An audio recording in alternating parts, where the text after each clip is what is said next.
In this video, I will show you how to remove Instagram link from TikTok. First of all, to disconnect your Instagram with TikTok or to remove Instagram link from TikTok, all you have to do now, after you open up your TikTok like this, as you can see now tap on your profile at the bottom right side. After you open up your profile, as you can see now, here is now my Instagram link. As you can see now, here is it now. Here is my Instagram link. So if I want to just disconnect it, or if I want to remove the Instagram link, tap on this edit profile section. After you tap on this edit profile now, scroll to down.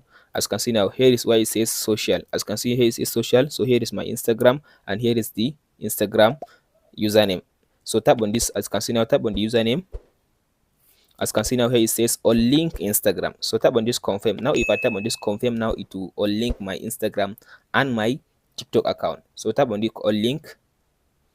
So as you can see now, I remove now the Instagram link. If I tap on this back arrow, so as you can see now, if I refresh now, as you can see now the Instagram link has disappeared. It only leave the YouTube link. That's it, guys. Hope this video helps you out. Don't forget to like and subscribe. Thank you for watching, guys. We'll meet in the next video.